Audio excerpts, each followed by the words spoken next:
Okay, so I got to work on getting a visual for this exercise I'm about to describe to you. Um, so we're going to have to just walk through it verbally for now. If you're interested in listening to this, then, stick around. If not, there's plenty of other videos here for you to check out. But basically, the German short-haired pointer that you'll find if you go to the shorts section of my channel, her name is Piper. When her guardian first called me out to their house, to look at loose leash walking, essentially, there was no chance, no shot that we could start in the neighborhood. That was too tall of an order. Really, the dog is really over threshold in terms of the environment and the smells and the aspects, like the wildlife that's around, the other dogs that are around. Not as much, but that nose needs to get to everything, anything and everything. Okay. So the first thing I did was I went over to a lot that's behind the neighborhood that I could kind of sneak through, like the fencing that borders the neighborhood, and then it goes to a gym. So it's the parking lot that belongs to the gym.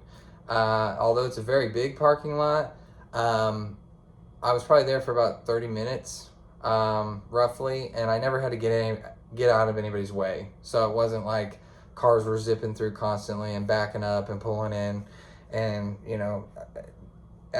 I wasn't required to yield to anybody to the point where I could be out in the middle of the road, or out in the middle of the parking rows, the lanes.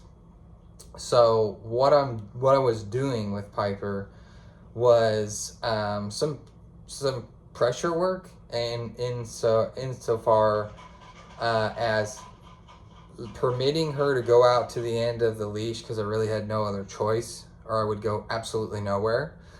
And then waiting for her to release that pressure and release that tension on her own. So she's wearing a harness.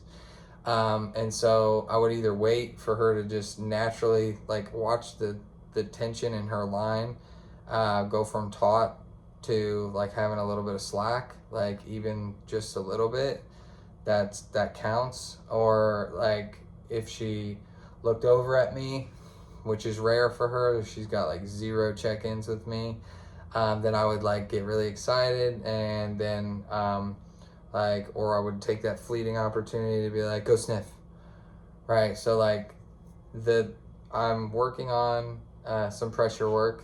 I'm not applying any pressure to the dog. I am stopping in place when she begins to pull, and then I'm waiting for her to release that pressure on her own, because she's not super treat motivated, where she's at, and being over threshold in that environment, in that instance, she's not going to be very motivated by treats. She might take them begrudgingly. She wants to get to that grass. She wants to get to that mulch. She wants to get to whatever she can sniff and root around in, and read the news.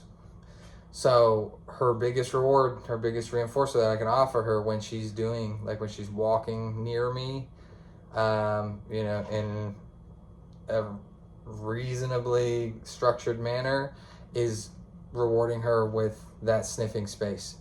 So the parking lot had beds, flower beds, around, strategically they've planted trees and stuff like that. They've got mulch beds in between different rows of parking spots, is what I'm trying to say. So basically we're just we were walking on the cement, not on a day like this where it's 90 degrees.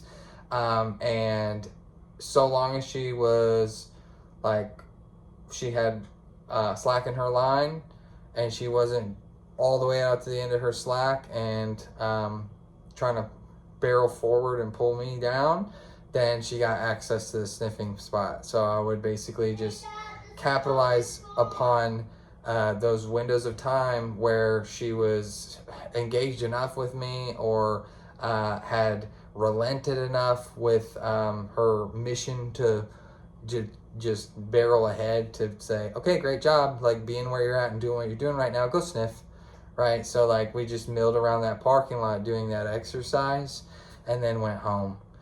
So we had to tailor the conditions of our environment a little bit to be more successful, because like it wasn't necessarily a stimuli desert, but because there's no such thing, but it definitely wasn't as stimuli dense as their neighborhood. So it was like a little stimuli scarce. Okay, so you have to like do yourself a favor and do your dog a favor and kind of set them up for a little bit more success. Um, and you'll have to figure out what those conditions are and what you can play with, like environmentally, to be able to do such a thing. Okay, I think I'm gonna wrap up because there's a lot of distractions going on in my neck of the woods. So if you got through that, thanks for watching.